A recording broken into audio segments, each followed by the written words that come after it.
So, common question I get asked is, what are the different parts that make up MRCGP, and can I sit them before I get into training?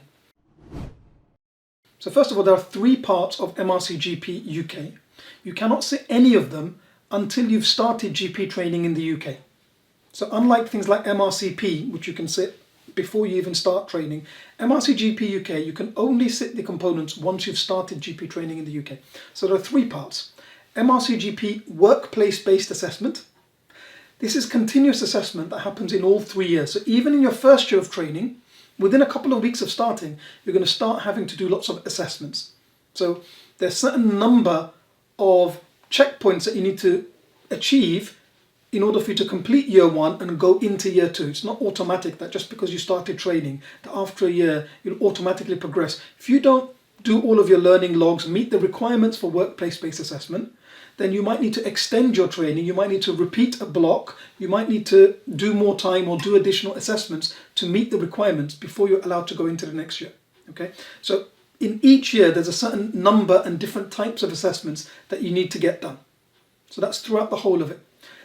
Then MRCGP AKT. AKT is the Applied Knowledge Test. You can only sit this when you're in ST2 year of GP training or later.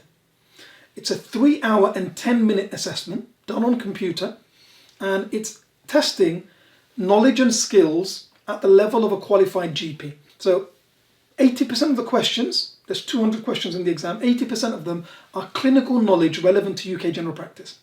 10%, so 20 questions, are about evidence-based practice, research methods, statistics, graphs, data interpretation, different types of charts, types of study and when to use them, the hierarchy of evidence, things like that.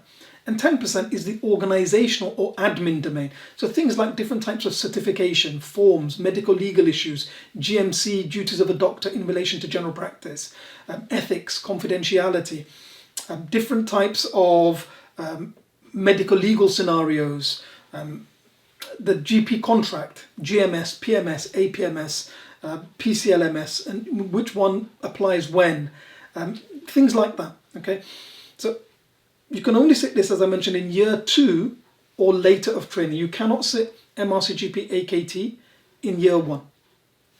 And then finally, the consulting assessment. So currently, that's the MRCGP RCA, the Recorded Consultation Assessment, where you record 13 real-life consultations with patients. They can be face-to-face, they can be remote video, they can be telephone consults, and they're all assessed against 3 domains. Data gathering, so history, examination, clinical management, that's diagnosis and management, and interpersonal skills, so communication and consultation skills, okay, interpersonal skills.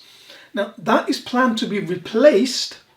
So those of you that are just starting training or are early on in training now, by the time you get to ST3, because you can only sit this final assessment in ST3, that's going to be replaced by a new exam. That's currently being piloted. We don't know the exact format, but it's likely to be a combination of the old CSA, which was where you did 13 simulated consultations with actors pretending to be patients.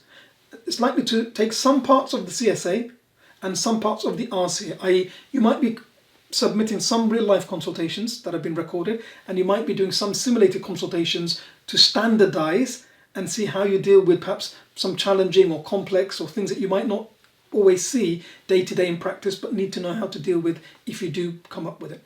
Now, to complete GP training successfully and get your CCT, your Certificate of Completion of Training, you must pass all 3 parts of MRCGP during your training.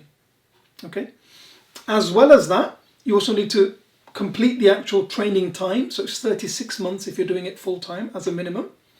And you also need to meet various other requirements, like have up-to-date safeguarding training for both children and adults, basic life support and AED training and things like that. Okay, so that's an overview of MRCGP, and I will post, and we hold workshops and webinars covering each of these in more detail separately. Okay, so I hope that's helpful, just to give you an idea of the different parts that make up MRCGP. Just to recap: workplace-based assessment, continuous assessment that happens through all 3 years. MRCGP AKT, 200 question knowledge-based exam looking at clinical, statistics and admin topics. you sit in ST2 or later, and then some form of consulting assessment, look at that as GP finals if you like, that you can only sit in ST3 year of training, that will involve looking at data gathering, management and interpersonal skills with perhaps a combination of real life consultations and standardized consultations with simulated patients. Hope that's helpful. Do subscribe for more videos to do with GP training. Thank you.